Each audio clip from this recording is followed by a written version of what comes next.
మీరు పరిశుద్ధాత్మలో బాప్తిస్మము పొందుదురనెను. ఏమంటున్నారు ఆయన? మీరు యెరూషలేము నుంచి వెళ్ళొద్దు. ఎంత ఇంపార్టెంట్ అయితే తన శిష్యులకు ఈ మాట చెప్తారు. అన్నీ చెప్పారు శిష్యులకి. మరి నేను వెళ్ళిపోతున్నాను, నేను ఇక్కడి నుంచి వెళ్ళిపోతున్నాను, మీరు జాగ్రత్తగా ఉండండి. తండ్రి నన్ను ప్రేమించిన రీతిగా నేను మిమ్మల్ని ప్రేమిస్తూ ఉన్నాను. ఇవన్నీ కూడా శిష్యులకి చెప్పారు. అయిపోయింది. మరి ఇంకా ఈ పరిశుద్ధాత్మలో శిష్యులు ఎందుకు బాప్తిస్మం ఇవ్వాలి? ఈ పరిశుద్ధాత్ముడు ఎవరు, ఆయన ఎందుకు చెప్తున్నారో కూడా మనము చూద్దాం. ఈ శిష్యులకి చెప్తూ ఉన్నారు, మీరు యెరూషలేము నుండి వెళ్ళక నా వలన వినిన తండ్రి యొక్క వాగ్దానము కొరకు కనిపెట్టుడి. యోహాను నీళ్లతో బాప్తిస్మం ఇచ్చెను గాని కొద్ది దినములలో మీరు పరిశుద్ధాత్మలో బాప్తిస్మము పొందుదురు. ఈ మాట చెప్పారు. ఇంకా 8వ వచనం చూస్తే, అయినను పరిశుద్ధాత్మ మీ మీదికి వచ్చినప్పుడు మీరు శక్తి నొందుదురు కనుక మీరు యెరూషలేములోను యూదయ సమరయ దేశముల ఎన్నంతటా భూదిగంతముల వరకు నాకు సాక్షులై ఉందురు. ఏమని చెప్తున్నారు? మీరు పరిశుద్ధాత్మను పొందుకోవాలి. మీరు పరిశుద్ధాత్మలో ఇక మీదట బాప్తిస్మము ఇస్తారు. ముందుగా పరిశుద్ధాత్మ ఉంటేనే కదా పరిశుద్ధాత్మలో వారు బాప్తిస్మం ఇచ్చేది. పరిశుద్ధాత్మ యొక్క అసలు ఇంపార్టెంట్ ఏంటి, ఇది కూడా చెప్తూ ఉన్నారు. పరిశుద్ధాత్మ అంట మన మీదికి వచ్చినప్పుడు మనం శక్తి నొందుతామంట. శక్తి నొందుతారు కనుక ఏమి శక్తి నొందుతారు? మీరు యెరూషలేములోను యూదయ సమరయ దేశముల యందంతటా భూదిగంతముల వరకు నాకు సాక్షులై ఉందురు. ఈ యొక్క పరిశుద్ధాత్మను పొందుకొని శక్తి పొందితే ప్రకటిస్తారు నన్ను. యేసు ప్రభువే దేవుడు అని ప్రకటిస్తారు. పౌలు గారు పరిశుద్ధాత్మను పొందుకొని యేసు ప్రభు వారిని దర్శించి ఏం చేశారు? యేసయ్యే దేవుడు అని ప్రకటన చేస్తూ వచ్చారు. అంతటా ప్రకటన చేస్తూ వచ్చారు. అన్య జనులకు కూడా పౌలు భక్తుడు ప్రకటన చేస్తూ వచ్చారు. ఎవరైతే పరిశుద్ధాత్మను పొందుకుంటారో వారికి ఆశ, కోరిక ఏమని కోరిక? దేవుని ఈ సువార్తను, సత్య సువార్తను ప్రకటించాలని కోరిక. అయితే ఆత్మను పొందుకున్నప్పుడు అసలు ఏం జరుగుతుంది? నాకేం జరిగిందో కూడా నేను 4-5 మాటల్లో చెప్తాను. నేను అప్పుడు పరిశుద్ధాత్మ వైజాగ్లో పొందుకున్నానని చెప్పాను కదా. నేను పొందుకున్న తర్వాత ఆత్మ నింపుదల అయిన తర్వాత మా ఇంటి ఎదురుగుండా ఒక విడో ఉన్నారు. చాలా చిన్నావిడే. తన భర్తను కోల్పోయి ఉన్న ఆవిడ ఎవరితో మాట్లాడేవారు కాదంట. అయితే ఆవిడ నన్ను చూసి నాతో మాట్లాడటానికి వచ్చి ఎదురుగుండా ఉండేవారు. వచ్చి నాతో మాట్లాడి ఈ దేవుడి గురించి అడిగారు. అప్పుడు నేను దేవుని గురించి మాట్లాడాను, చెప్పాను, సువార్త ప్రకటన చేశాను ఆవిడకి. చేసినప్పుడు ఆవిడ వెంటనే నమ్మి దేవుడికి తన హృదయాన్ని ఇచ్చారు, ప్రార్థన చేసుకున్నారు. ఆ తర్వాత ఈ సువార్తను తన అమ్మగారింటికి వచ్చారు. ఆవిడ నమ్మారు. తనేమో అమ్మగారింటికాడ ఉంది, తన అమ్మనేమో తన పిల్లలిద్దరి దగ్గర పెట్టి వచ్చారు తన అత్తగారి ఊళ్ళో. అక్కడికి వెళ్ళి తన కొడుకులిద్దరికి చెప్పారు సువార్త. వాళ్ళిద్దరూ నమ్మారు. తన తల్లికి చెప్పారు. ఆవిడ నేను నమ్మకూడదమ్మా, ఏయో చక్రాలు అవి వేయించుకుంటారంట, అవన్నీ వేయించుకున్నాను, నేను ఇంకొక దేవుణ్ణి ఆరాధించకూడదు అని ఆవిడ చెప్పారంట. నీకు అర్థం కావట్లేదని చెప్పి వాళ్ళ అమ్మగారిని బొబ్బిలి నుంచి వైజాగ్ తీసుకొచ్చి నా చేత సువార్త చెప్పించారు. అప్పుడు ఆవిడ ధైర్యము కలిగి దేవుణ్ణి విశ్వసించి ఆవిడ కూడా దేవుణ్ణి అంగీకరించారు. 2 అయ్యారు ఆ గృహంలో. ఆ తర్వాత ఆవిడ అమ్మమ్మ ప్రార్థన చేసుకుని, అమ్మ 4 ముక్కలు నాకు ప్రార్థన రాసివ్వు అని చెప్పారు. ఆ తర్వాత ఆవిడ మరదలు ప్రార్థన చేసుకున్నారు. ఇలా వాళ్ళ ఇంట్లో ఉన్న స్త్రీలందరూ కూడా రక్షించబడ్డారు. ఎందుకు అంటే నేను పరిశుద్ధాత్మను పొందుకుని నేను సువార్త చెప్పాను కాబట్టి వాళ్ళందరూ కూడా అలా నమ్మారు. మా ఇంటికి వచ్చే పాలు పోసే అమ్మాయి, మరి ఫైనాన్స్ అబ్బాయి, మేము లారీ మీద ఫైనాన్స్ తీసుకున్నాం, తను నెల కట్టించుకోవటానికి వచ్చేవాడు. తనకి సువార్త చెప్తే తను నమ్మి విశ్వసించి దేవుణ్ణి అంగీకరించాడు. పాలమ్మాయి, కూరగాయలమ్మాయి, వీళ్ళందరూ కూడా, మా ఇంటికి వచ్చే ప్రతి ఒక్కరు, పనమ్మాయి, అందరికీ కూడా నేను సువార్త ప్రకటించడం ప్రారంభించాను. అందరూ కూడా నమ్మారు. ఎందుకు అంటే దేవుడు తన ఆత్మను నాపై కృమరించారు. పరిశుద్ధాత్మను పొందుకుంటే ఏం జరుగుతుందో మనము చూస్తూ ఉన్నాం. ఇంకా అక్కడ వ్యక్తిగతంగా వ్యక్తులు కొంతమంది రక్షించబడ్డారు. హైదరాబాద్ పట్టణములో పరిశుద్ధాత్మ కృమ్మరించబడటం అంత తేలిక కాదు. అనేకులు రక్షించబడటానికి పరిశుద్ధాత్మ కృమ్మరించబడింది అని నేను ఎలా అనుకున్నానంటే, అనేకులు రక్షించబడ్డారు, దేవుణ్ణి తెలుసుకున్నారు. ఇది రెండవసారి ఇంకొక మెట్టు ఎక్కాం కదండి. సంఘములో ఆత్మ కృమ్మరించబడినప్పుడు అనేకులు సంఘములో చేర్చబడ్డారు, అనేకులు ఆత్మను పొందుకున్నారు. అలా వ్యక్తిగతంగా కంటే ఇది పట్టణములోను సంఘములోను కృమ్మరించబడటము ఇంకా ఆశ్చర్యము. ఇప్పుడు ఆ రెండు మించి ఆశ్చర్యము ఇక్కడ విశాఖపట్నంలో ఆయన చేయబోతూ ఉన్నారు. అందుకే యేసు ప్రభు వారు ఏమంటున్నారంటే, మీరు ఆత్మను పొందుకున్న తర్వాత శక్తి పొందుకుందరు కాబట్టి యూదయ సమరయ ఆ దేశాలన్నిట్లో కూడా మీరు సువార్తను ప్రకటిస్తారు, నాకు సాక్షులుగా ఉంటారు అని యేసు ప్రభు వారు చెప్తూ ఉన్నారు. పరిశుద్ధాత్మ వచ్చినప్పుడు మనము సువార్తను ప్రకటిస్తాం. మనలో మంట పుట్టిస్తాడు ఆత్మ. ఎక్కడ ఎవరున్నా సరే, హైదరాబాద్లో నేను బస్సులో వెళ్తున్నప్పుడు డ్రైవర్కి సువార్త చెప్పాను. మరి ఆటోలో వెళ్తున్నప్పుడు కొన్ని కరపత్రాలు ఏమైనా తీసుకుని పక్కన వాళ్ళకి ఇస్తూ ఉండేదాన్ని. ఎవరు కనబడితే వీళ్ళకి ఎలా సువార్త చెప్పాలా, కొత్తాళ్ళకి అలా ఆలోచన ఉండేది. ఈ గ్రామం ఎలా రక్షించబడుతుందా, ఏ గ్రామానికన్నా వెళితే, ప్రభువా ఈ గ్రామాన్ని రక్షించు, ఈ సంఘాన్ని లేపు, ఇక్కడ సంఘాన్ని బలపరచండి, మీ ఆత్మతో నింపండి. ఎందుకు అంటే నేను ఆత్మతో నింపబడ్డాను కాబట్టి పరిశుద్ధ ఆత్ముడు నాలో మంట పుట్టిస్తూ ఉన్నారు. భారతీ గారు ఆత్మతో నింపబడ్డారు కాబట్టి మీ అందరూ నింపబడాలి, ఈ పట్టణమంతా రక్షించబడాలి, దేశమంతా రక్షించబడాలి కోరికతో ఆశతో ప్రార్థన చేస్తారు. ఎందుకంటే ఆవిడ హృదయములో పరిశుద్ధాత్ముడు మంట పుట్టిస్తున్నాడు, ఆలోచన రేకెత్తేస్తున్నాడు. మీ దేశాన్ని మీరు బాగు చేసుకోండి అని ఆయన చెప్తూ ఉన్నారు. ఇదే మంట. పరిశుద్ధాత్ముడు వచ్చినప్పుడు మనము మంట కలిగి ఉంటాము, ఆసక్తి కలిగి ఉంటాము, ఆశ కలిగి ఉంటాం. ఎవరో ఒకరికి సువార్త చెప్పాలి, వారు నశించిపోకూడదు, వారు దేవుణ్ణి ఎరగాలి, ఈ సత్య దేవుణ్ణి అనుసరించాలి. ఈ కోరిక మనలో పుడుతుంది, పరిశుద్ధాత్ముడు పుట్టిస్తారు. అందుకే మనము ఆత్మను పొందుకోవాలి. ఇంకా ఉజ్జీవం ఏంటి అంటే పరిశుద్ధాత్ముడే మనని ఉజ్జీవింప చేస్తారు. ఇదిగో ఈ ఆలోచనలే ఉజ్జీవం ఆలోచనలు. ఇంకా పరిశుద్ధాత్మ కృమ్మరించబడినప్పుడు యోవేలు ప్రవక్త ద్వారా చెప్పబడిన మాటలు, నా అందరి మీద నా ఆత్మను కృమ్మరిస్తానని వాగ్దానము ఇందాక భారతి గారు చెప్పారు. ఇంకా ఏంటంటే, మీ తండ్రులు మిమ్మల్ని చేపనడిగితే మీరు పామునివ్వడు కదా, రొట్టెనడిగితే రాయినివ్వడు కదా. అడిగిన వారందరికీ లోకాసువార్తలో ఉంటుంది, నిశ్చయముగా పరిశుద్ధాత్మను దేవుడు మీకు అనుగ్రహిస్తారు. నేను అర్హురాలని కానేమో, నా మీద దేవుడు ఆత్మను కృమ్మరించరేమో అనుకోవటానికి ఎక్కడ వీల్లేదండి. దేవుడు ఖచ్చితంగా అందరి మీద ఆత్మను కృమ్మరిస్తారు. అసలు పరిశుద్ధాత్ముడు లేకపోతే మీరు దేవుని సన్నిధిని కూర్చోలేరండి. ఇప్పుడు మీరందరూ కూర్చున్నారంటే పరిశుద్ధాత్మ మీతో ఉన్నారు. అయితే ఆ సంగతి కూడా మనం తెలుసుకుందాము. పరిశుద్ధాత్ముడు వచ్చినప్పుడు ఏం చెప్తారు అని యేసు ప్రభు చెప్తున్నారంటే, యోహాను సువార్త 16వ అధ్యాయము 8వ వచనము చూస్తే, ఆయన వచ్చి పాపమును గూర్చియు నీతిని గూర్చియు తీర్పును గూర్చియు లోకమును ఒప్పుకొన చేయును.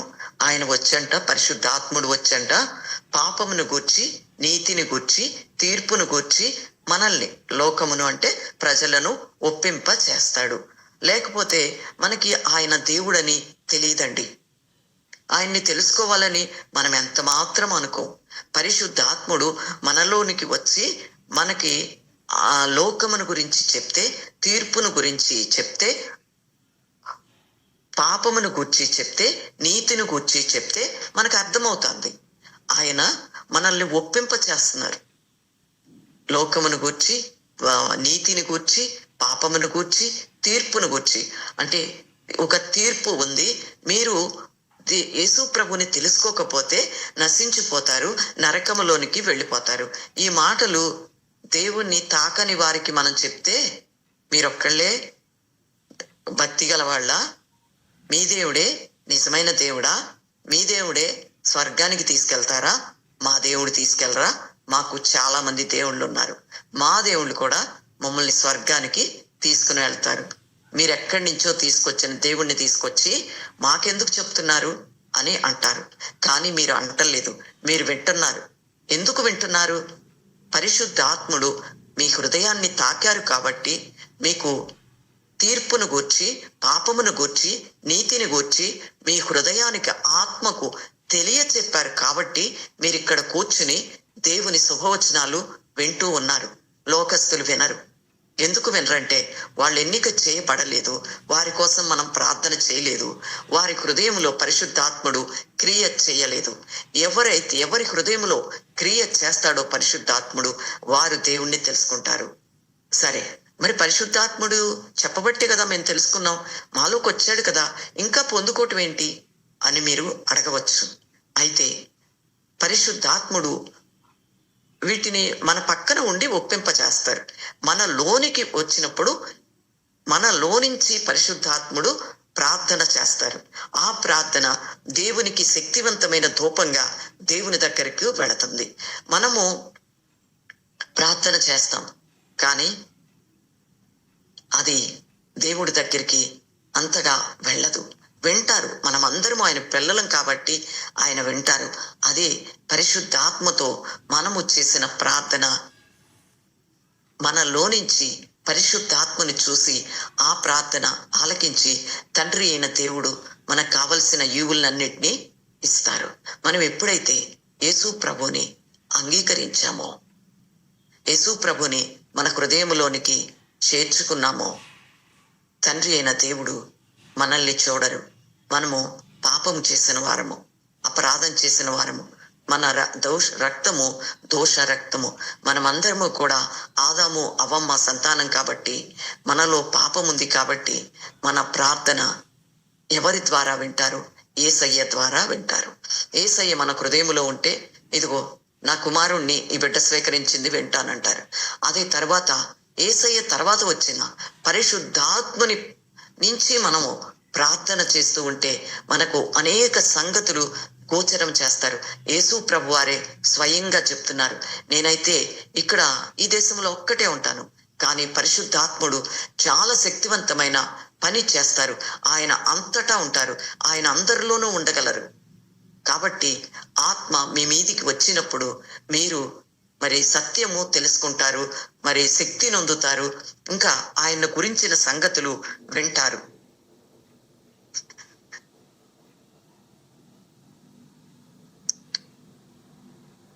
ఇంకా మనము ఎలా మొదటిసారి ఎలా పొందుకున్నారు? దేవుడు యేసు ప్రభు వారు వీరి గురించి చెప్పారు, బోధిగంతముల వరకు నాకు సాక్షులై ఉంటారు, కాబట్టి నేను వెళ్ళిన తర్వాత పరిశుద్ధాత్ముడు మీ మీదకి వస్తారు. మీరైతే యెరూషలేములో ఉండి ఆ ఆదరణకర్త పరిశుద్ధాత్మ కోసం మీరు ప్రార్థన చేయండి అని యేసు ప్రభు వారు ఆరోహణమైపోయారు, పరలోకానికి ఆరోహణమయ్యారు. తర్వాత 40 రోజులు వీరు పరిశుద్ధాత్మతో 50 రోజులు ఆ పండగ రోజులు. అయితే ఆయన 40 రోజులు కనపడ్డారు. ఒక 10 రోజులు మాత్రము వీరు కనిపెట్టి ప్రార్థిస్తూ ఉన్నారు. అపోస్తుల కార్యము 2వ అధ్యాయము మొదటి నుంచి చదువుతున్నాను. కనిపెట్టి 10 రోజుల నుంచి స్త్రీలు పురుషులందరూ ఒక 120 మంది వరకు ప్రార్థన చేస్తూ ఉన్నారు. ఇది మొట్టమొదటి ఆత్మ కృమ్మరింపు. అంటే యేసు ప్రభు వారు వచ్చి 2025 సంవత్సరాలు అయిపోయింది. 2025 సంవత్సరాలు యేసు ప్రభు వచ్చి, ఆ తర్వాత 33.5 సంవత్సరాలు ఆయన జీవించి ఆయన వెళ్ళిపోయారు, పరలోకానికి ఆరోహణమయ్యారు. ఆ తర్వాత 10 రోజులు వీళ్ళు ప్రార్థన చేసినప్పుడు ఏం జరిగిందో మనం చూద్దాం. పెంతెకొస్తను పండుగ దినం వచ్చినప్పుడు అందరూ ఒక చోట కూడియుండిరి. అప్పుడు వేగముగా వీచు బలమైన గాలి వంటి ఒక ధ్వని ఆకాశము నుండి అకస్మాత్తుగా వారు కూర్చుండి ఉన్న ఇల్లంతయు నిండెను. మరియు అగ్ని జ్వాలల వంటి నాలుకలు విభాగింపబడినట్లుగా వారికి కనబడి వారిలో ఒక్కొక్కని మీద వ్రాలగా అందరూ పరిశుద్ధాత్మతో నిండిన వారై ఆ ఆత్మ వారికి వాక్శక్తి అనుగ్రహించిన కొలది అన్య భాషలతో మాట్లాడసాగరి. పెంతెకొస్తను పండగ వచ్చినప్పుడు 10 రోజులు వీరు ఏక ఆత్మతో మరి యెరూషలేములో ఒక మేడగది తీసుకుని అక్కడ ప్రార్థించడం ప్రారంభించారు. ప్రార్థిస్తూ ఉన్నప్పుడు ఒకానొక రోజు ఉదయమే ఆకాశము నుంచి ఒక శబ్దం వినబడింది. అగ్ని నాలుకలుగా విభాగింపబడని రివ్వున వీచే గాలి బలమైన గాలి వంటి యొక్క ధ్వని ఆకాశము నుండి అకస్మాత్తుగా వారు కూర్చుండి ఉన్న ఇల్లంతయు నిండింది. అందరి మీద పరిశుద్ధాత్మ కృమ్మరింపు. అది మొదటిసారి. యేసు ప్రభువు ఏదైతే చెప్పి వెళ్ళారో, తండ్రి అయిన దేవుడు ఏదైతే వాగ్దానం ఇచ్చారో ఆ వాగ్దానం ప్రకారంగా ఈయన నిజమైన దేవుడు కదండి. ఎంత మంచి దేవుడు, ఎంత గొప్ప దేవుడు. ఎవరైనా ఇలాంటి క్రియలు ఏ దేవుడైనా ఎక్కడైనా చేయటం మనం చూసామా? ఎక్కడ ఎప్పుడు లేనే లేదు. మన దేవుడు నిజమైన దేవుడు. ఇట్టి కార్యములు చేసిన మన దేవుడు నిజమైన దేవుడు, సత్యవంతుడు. అందరి మీద వాలిందంటే అక్కడ ఉన్న అందరి మీద అగ్ని జ్వాలల వంటి నాలుకలు విభాగింపబడినట్లుగా కనబడి వారందరి మీద ఒక్కొక్కరి మీద వాలినప్పుడు వారు అప్పుడు అన్య భాషలలో స్తుతించడం ప్రారంభించారు. మొట్టమొదటి ఉజ్జీవం ఇది. మొట్టమొదట దేవుడు కృమ్మరించిన ఉజ్జీవము. అక్కడి నుంచి ఇది ఆగిపోలేదండి, ఆరిపోలేదు. 2025 సంవత్సరాల నుంచి ఆ దేవుడు తన ఆత్మనిలా కృమ్మరిస్తూనే ఉన్నారు. ప్రజలు అత్యధికముగా పెరుగుతూ ఉండిన అనేక చోట్ల అనేక దేశాల్లో ఆయన పరిశుద్ధాత్మను కృమ్మరిస్తూ ఉన్నారు. అయితే పరిశుద్ధాత్మ మన మీదకి వచ్చినప్పుడు ఏమని చెప్పారు? మీరు శక్తి నొందుదురు కాబట్టి భూ దిగంతముల వరకు నాకు సాక్షులై ఉంటారు. అదే అప్పటి నుంచి ఇప్పటి వరకు కూడా జరుగుతూ ఉందండి. ఇంకా చాలా సంగతులు పరిశుద్ధాత్మ వచ్చినప్పుడు జరుగుతూ ఉన్నాయండి. చాలా కాలము క్రైస్తవుల్ని ఈ పరిశుద్ధాత్మ వచ్చిన తర్వాత వీరు సాక్ష్యమిస్తూ ప్రార్థన చేస్తూ మరి అనేకుల్ని క్రీస్తు వైపు తిప్పటము శిష్యులు ప్రారంభించినప్పుడు వారిని ఒక్కొక్కరిని శిష్యులు వారి పని అయిపోయిన తర్వాత 11 మంది కూడా చనిపోయారండి. కొంతమంది సిలువ వేయబడి ఖడ్గము చేత ఛేదించబడి శిరస్సు ఛేదించబడి అలా చనిపోయారు. అయినప్పటికీ సంఘము ఎదుగుతూనే ఉందండి. కొంతకాలము నిశ్శబ్ద కాలము సంఘములో ఏర్పడింది. ఆ కాలంలో అందరూ ప్రార్థన చేసుకునేవారు గృహములోనే చేసుకున్నారు. ఎందుకు ఇలాగైందంటే ఈ సంగతులు మీకు తెలియకపోవడము ఇష్టం లేదు, కానీ నాకు సంగతులు చెప్తూ ఉన్నాను. అప్పుడు సంఘము చాలా హింసకు గురి అయింది. ఖడ్గాల చేత శిరశ్ఛేదనము చేత చంపేవారు. కొంతమందిని ఒక గృహంలో పెట్టి నుప్పంటిచ్చేసి వారందరినీ చంపేసేవారు. మరి ముఖ్యంగా జర్మనీ నాజీలు బహు భయంకరమైన శిక్షలు క్రైస్తవుల్ని వేసేవారు. భయంకరంగా చంపేసేవారు. ఎక్కడన్నా బైబిల్ కనబడినా మాట వినబడినా యేసు ప్రభుని అంగీకరించారని ఎవరు చెప్పినా వారిని తీసుకువచ్చి చంపేసేవారు. అప్పుడు బైబిల్ లేదు, ధర్మశాస్త్ర చుట్టాలు ఉండేవి. అవి ఎక్కడ కనబడినా సరే వారిని చంపేసేవారు. పొగ పెట్టి చంపేసేవారు. ఒక గదిలో పెట్టి పొగ పెట్టి చంపేసేవారు. సింహాల నోళ్ళకి అప్పగించేవారు. అంటే మన పితరులు యేసు ప్రభుని నమ్ముకున్న తర్వాత ఇన్ని శ్రమలతో చాలా మంది చనిపోయారండి. క్రైస్తవ జీవితము శ్రమలమయము. అయినప్పటికీ దేవుని ప్రేమ నుండి ఎవ్వరూ వెనక్కి వెళ్ళిపోరండి. చచ్చిపోవటానికైనా ఇష్టపడ్డారు, కానీ దేవుని ప్రేమను వారు అర్థము చేసుకుని మనము ఆయన్నే అంగీకరిద్దాం. నన్ను చంపేసినా సరే నాకు యేసు ప్రభువే కావాలి. నువ్వు యేసు ప్రభు లేకపోతే నాకు యేసు ప్రభు దేవుడు కాదు అని చెప్తే మీకు చాలా బహుమానాలు ఇస్తామని చాలా ఎంతమందిని ప్రలోభ పెట్టినా ఎవ్వరు ప్రలోభాలకి లొంగేవారు కాదు. ఎందుకంటే వారిలో పరిశుద్ధాత్ముడు ఉండి వారిని జాగ్రత్త చేసేవాడు. ఇక్కడ ప్రాణం పెట్టిన పరలోకములో యుగ యుగాలు కూడా మనకి నెమ్మది విశ్రాంతి ఉంది. కాబట్టి వారు యేసు ప్రభుని అంగీకరించిన వారుగానే ఉన్నారు. చంపిన, మరి శిరచ్ఛేదనం చేసిన, సింహాలకు వేసిన నాకు యేసు ప్రభువే కావాలి అని వారు వారి ప్రాణాల సహితము దేవుని కోసం పెట్టారండి. ఇంకా ఏం జరుగుతుంది తర్వాత?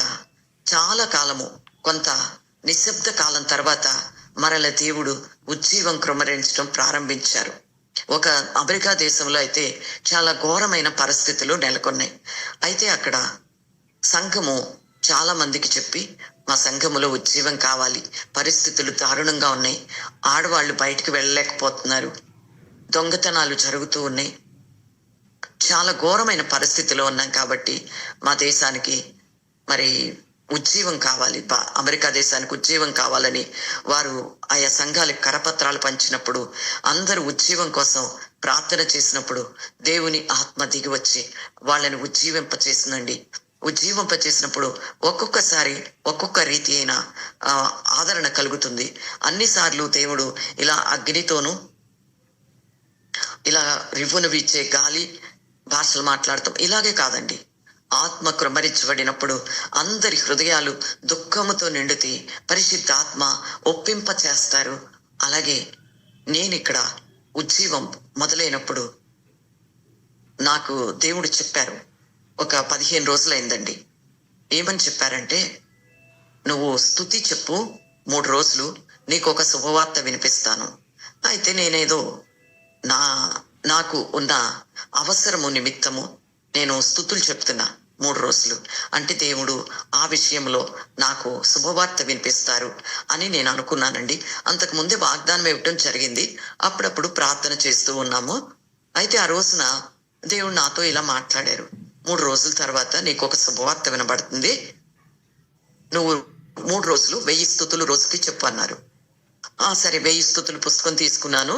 మొదటి రోజు చెప్పాను, రెండో రోజు చెప్పాను, మూడో రోజు అయితే ఉదయాన్నే చెప్పేసి, ప్రవ్వా ఇదిగో చెప్పేశా, 1000 3 రోజులు 3000 చెప్పమన్నావు, చెప్పేశా, మరి నాకు ఆ శుభవార్త ఏదో వినిపించండి ఇప్పుడు అని నేను అడిగానండి. అడిగితే ఆయన ఏం మాట్లాడలేదు.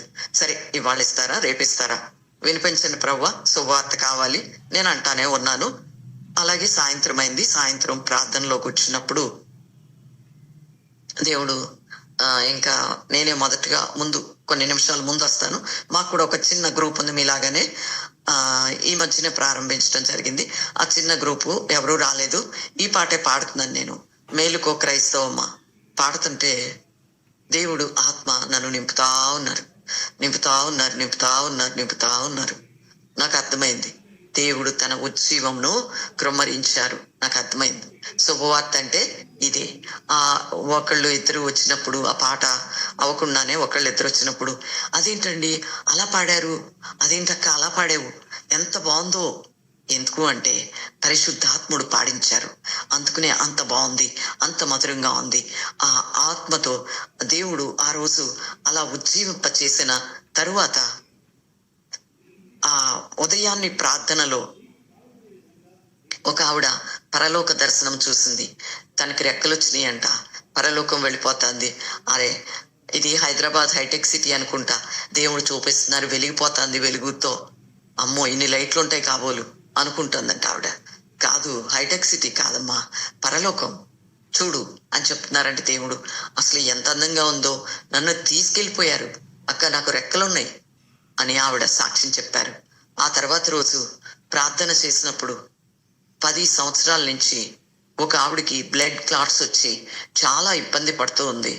ఆ ఇబ్బంది పడుతూ ఉన్నప్పుడు దేవుడు ఆ రోజు ఆవిడతో మాట్లాడుతూ ఉన్నారు. ఆవిడ పిల్లలే డాక్టర్లు. అయితే ఆవిడ డాక్టర్కి చూపించినప్పుడు, ఈ బ్లడ్ క్లాట్ నీకు అసలు ఎప్పటికీ తగ్గదు, బ్రతికినంత కాలం ఇలాగే ఉండాలి. ఆవిడకి 70 వరకు ఉంటాయిలేండి, ఏజ్ పెద్ద వయసే. అయితే ఇంకెక్కడ క్లాట్స్ రాకుండా జాగ్రత్త పడాలి, వస్తే ప్రమాదం. కాబట్టి మందులు జాగ్రత్తగా వాడండి అని చెప్పి ఆవిడకి మందులు ఇస్తూ ఉన్నారు. ఆ కాలు ఒక్కొక్కసారి నొప్పి చేసి అసలు కొంచెం కూర్చున్న ఆవిడ కాలు ముందుకు లాక్కోవటానికే బాధ అంట, చాలా బాధగా ఉంటుందంట. అయితే నేను ప్రార్థన చేస్తూ ఉన్నాను, లే నా కుమారి, నీకు దేవుడు స్వస్థత ఇచ్చారు, నేను నిన్ను స్వస్థపరిచాను, లే నా కుమారి అని దేవుడు మాట్లాడుతూ ఉన్నారు. ఆవిడ లేగకుండానే కాలు అంట కొంచెం దగ్గరకు లాక్కుందంట. ఇదేంటి ఇంత తేలిగ్గా ఉంది కాలు అనుకుని చూసుకుంటే అక్కడ క్లాట్, చాలా ఎక్కువగా ఉండే క్లాట్ ఏమీ లేదు, స్వస్థపరచబడింది. దేవుడు ఆత్మను క్రమరించినప్పుడు జరిగే సంగతులండి. అందుకని ఖచ్చితంగా మనము పరిశుద్ధాత్మను పొందుకోవాలి. పరిశుద్ధాత్మ ఉన్నప్పుడే ఇలాంటి కార్యాలు పరిశుద్ధాత్ముడు మన మధ్యన చేస్తారు. ఎలాంటి కార్యాలైనా పరిశుద్ధాత్ముడు మన మధ్యన చేయగలరు. ఒట్టి ప్రార్థన అయితే అలాగే మల్లగా ఉంటామండి. ఎప్పటికో కార్యాలు జరగటం చాలా నిదానంగా, చాలా కష్టతరంగా ఉంటుంది ప్రయాణం. మధ్య మధ్యలో అపవాది మనల్ని విసిగిస్తూ, మరి విశ్వాసములోంచి తొలగిస్తూ, కష్టాలు కొని తెస్తూ, అనుమానాలు రేకెత్తిస్తూ ఉంటాడు. అయితే మీరు ఆత్మతో నింపబడితే పరిశుద్ధాత్మని స్వరం వింటారు. అపవాది స్వరం వినడానికి అస్సలు ఇష్టపడరు. వాడు కూడా మీ దగ్గర ఉండలేడు, ఎందుకంటే ఈ అగ్ని మంటకు వాడు తట్టుకోలేడు. కాబట్టి ఖచ్చితంగా పరిశుద్ధాత్మను మనం పొందుకోవాలి. ఆ రోజు మేడగదిలో వారిపై కృమరించిన ఆ పరిశుద్ధాత్మ తరము వెంబడి తరము, తరము వెంబడి తరము, ఇప్పుడు ఈ తరములో ఉన్న మనపై కూడా ఆత్మ కృమ్మరింపు జరుగుతూ ఉందండి. ఆ ఆసక్తితో, ఆపేక్షతో మీరు పరిశుద్ధాత్మ కావాలని ప్రార్థన చేస్తే ఆయన ఆత్మను ఇవ్వడానికి సిద్ధంగా ఉన్నారు, మీ మీద కృమ్మరించడానికి సిద్ధంగా ఉన్నారు. భయపడనక్కర్లేదండి. మీరేమి గంతులేసేస్తారని కొంతమందికి ఆత్మ వస్తే ఏం చేస్తానో, నా స్వాధీనంలో నుంచి నేను బయటికి వెళ్ళిపోతానేమో అని ఎంత మాత్రము భయపడక్కర్లేదు. మన స్వాధీనంలోనే ఉంటాము. సంతోషంగా కొంచెం ఎవరైనా ఎగురుతారేమో, కానీ చాలా మంది ఎగరరు. నేనైతే ఎగరలేదండి. నేనైతే ఆ ఆత్మలో ఆనందించాను. పరిశుద్ధాత్మ వచ్చినప్పుడు మనకి ఆత్మ ఫలాలు కూడా ఇవ్వబడతాయండి. ప్రేమ అనే ఫలం ఇవ్వబడుతుంది, మరి సమాధానం అనే ఫలం ఇవ్వబడుతుంది. అది పరిశుద్ధాత్మకే సాధ్యం. పరిశుద్ధాత్మ వచ్చినప్పుడు మన హృదయం అంతా సమాధానంగా ఉంటుంది. పరిశుద్ధాత్మ వచ్చినప్పుడు మనము ఇంకా చెప్తూ ఉన్నారండి, యేసు ప్రభు వారు తన శిష్యులకు చెప్తూ ఉన్నారు, మీరు అధికారుల యొద్దకు వెళ్ళినప్పుడు మిమ్మల్ని మరి అధికారులు వారి దగ్గరికి జైళ్లలోకి పెట్టడానికి మిమ్మల్ని తీసుకెళ్ళినప్పుడు మీరు ఏం మాట్లాడాలా, అధికారులతో ఏం మాట్లాడాలా అని మీరు భయపడక్కర్లేదు. ఆత్మ మీలో ఉండి మాట్లాడతాడు. పరిశుద్ధాత్మను పొందుకుంటేనండి ఆత్మ మనలో ఉండి మనకి వారితో, ఎదుటి వారికి సమాధానం చెప్పిస్తారు. అందుకేనండి పేతురు భక్తుడు యేసు ప్రభుని మరి తీసుకువెళ్ళినప్పుడు వారు ఒక చిన్న పిల్ల దగ్గర కూడా అబద్ధం చెప్పాడు.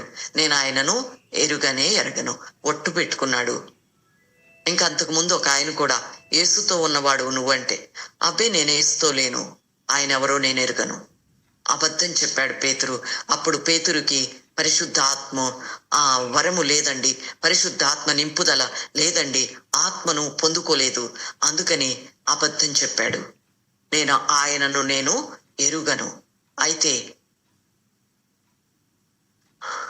ఇక్కడ అధికారులు, పెద్దలు వీరిని మరి చెరసాలలో వేయటానికి తీసుకొచ్చినప్పుడు ఏం చెప్పాడో చూద్దామండి.